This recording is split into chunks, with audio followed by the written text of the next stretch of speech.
शहर के जाने माने रईस हीराचंद और उनकी पत्नी सुजाता की चमचमाती महंगी कार बंगाल की एक पुरानी बस्ती की सुनसान गली में एक बेरौनक से पुराने मकान के बाहर आकर रुकती है।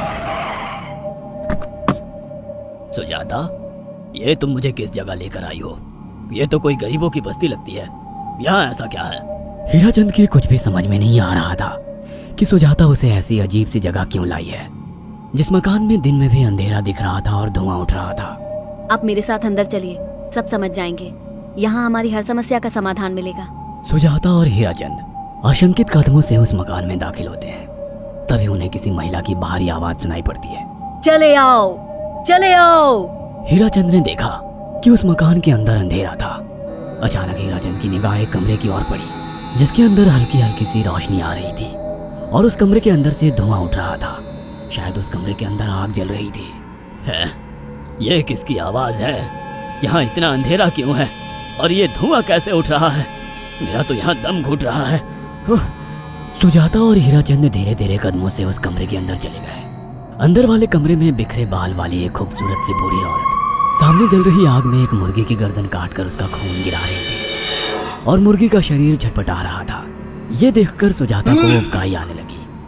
हीराचंद ने सुजाता की ओर देखकर कहा, तुम ही मुझे यहाँ लेकर आई हो और खुद ही घबरा रही हो।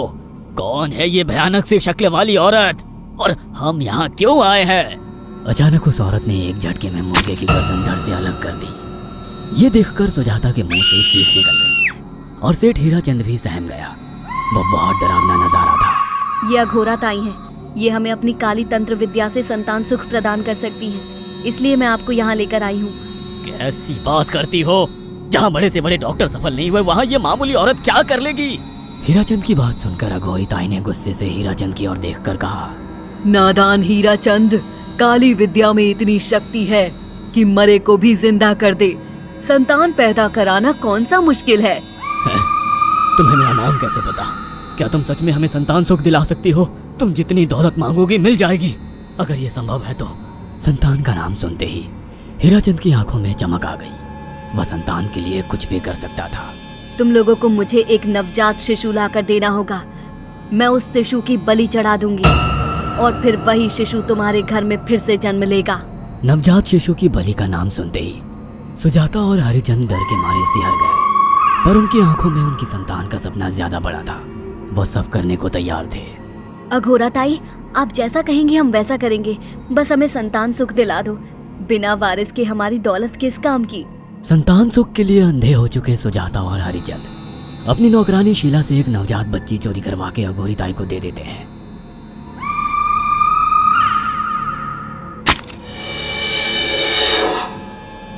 उस शिशु की बलि से सुजाता गर्भवती हो जाती है। देखा आपने अघोरा की तंत्र शक्ति? मुझे उस पर पूरा भरोसा था। चलो चलकर उन्हें धन्यवाद कहते हैं। हीराचंद और सुजाता अघोरा ताई के पास पहुंचते हैं। वो दोनों बहुत खुश थे और अघोरा पर उन्हें अंधविश्वास हो गया था। अघोरा ताई, आप महान तंत्रिका है। आपने वो चमत्कार कर दिखाया जो बड़े बड़े डॉक्टर नहीं कर सके।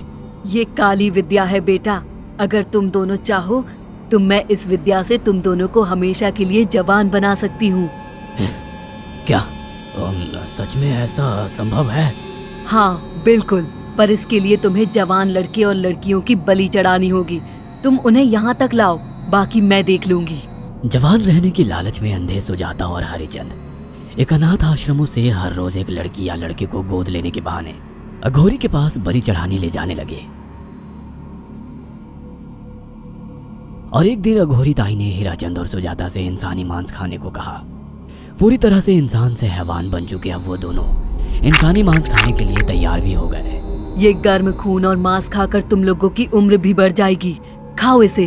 हाँ, सच में ये इंसानी मांस बड़ा स्वादिष्ट है। अघोरा ने अपनी बातों में फंसाकर सुजाता और हरिचंद को नरभक्षी बना दिया था। वो तीनों हर दिन बलि चढ़ाकर खून पीकर मांस खाने लगे। नौकरानी शीला भी नए शिकार लाने में उनकी मदद करती थी, मगर एक दिन शीला को शिकार नहीं मिला। मेम साहब, आज एक भी शिकार हाथ नहीं लगा और मैं बहुत थक गई हूँ और घर जाकर थोड़ा आराम करना चाहती हूँ। कोई बात नहीं शीला, एक छोटा सा काम है, तुम हमारे साथ चलो, लौटते में हम तुम्हें घर छोड़ देंगे। जी मेम साहब। शीला नहीं जानती थी कि शिकार नहीं मिलने से सुजाता और हरिचंद अंदर से बौखला गए थे और उनके दिमाग में एक शैतानी चाल चल रही थी। सुजाता, ये बेहोशी की दवा है। शीला के कार में बैठते ही तुम उसे सुंघा देना। आज हमें इसी की बलि देनी होगी। इसने हमारे यहाँ का बहुत खाना खाया, अब हम लोग इसे खाएंगे। वैसे भी ये आगे चल के हमारे लिए खतरा बन सकती थी। कार में बैठते ही सुजाता शीला को बेहोश कर देती है और वो लोग सीधे अघोरी ताई के यहाँ पहुंच जाते हैं, जहाँ अघोरी ताई शीला की बलि चढ़ा देती है और तीनों मिलकर उसे नोच कर खाते हैं। अघोरी ताई, हमको बलि चढ़ाते हुए पूरा 1 साल हो गया है। हमारा बेटा भी साल भर का हो चुका है। अब और कितनी बलि देनी होगी? बस एक आखिरी क्रिया और बची है, उसके बाद तुम दोनों हमेशा के लिए जवान हो जाओगे। कैसी क्रिया अघोरा ताई? 3 दिन बाद सूर्य ग्रहण है।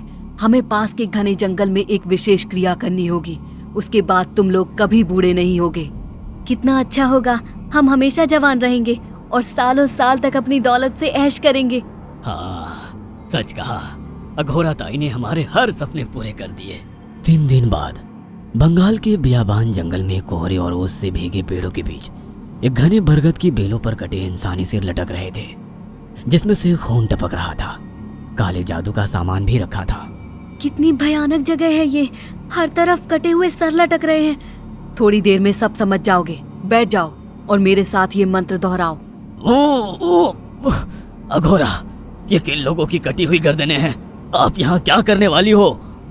हीराचंद की बात सुनकर अघोरा जोर जोर से हंसने लगी और उसने एक शैतानी हंसी हंसते हुए हीराचंद की ओर देखकर कहा, तुम जैसे ही लोगों ने अपनी इच्छाओं को पूरा करने के लिए इन लोगों की बलि चढ़वाई है और फायदा उठाया है। अब तुम दोनों आंखें बंद करके यहाँ बैठ जाओ और मेरे साथ मंत्रों को दोहराते जाओ। अघोरा ने सुजाता और हरिचंद को वशीकरण मंत्र और काले जादू के इस्तेमाल से सम्मोहित कर दिया और देखते ही देखते वो एक भयानक डायन में बदल गई और चीखती हुई बोली, अब मैं तुम दोनों की बलि चढ़ाकर अमर हो जाऊंगी, क्योंकि तुम लोगों ने 100 लोगों की बलि का खून पिया है। देखते ही देखते उस डायन ने फरसे से एक एक करके सुजाता और हरिचंद की गर्दन काटकर जल रही आग में बलि चढ़ा दी और उनका गर्म खून पीने लगी। जब तक तुम जैसे मूर्ख और लालची लोग अपने फायदे के लिए दूसरों को मेरे पास लाते रहेंगे, मैं उनका फायदा उठाकर ऐसे ही उनकी बलि चढ़ाती रहूंगी। दरअसल अघोरा एक डायन थी और अपना स्वार्थ पूरा करने के लिए उसने हीराचंद और सुजाता की लालच का फायदा उठाकर उनकी भी बलि चढ़ा दी। बुरे काम का बुरा ही नतीजा मिलता है।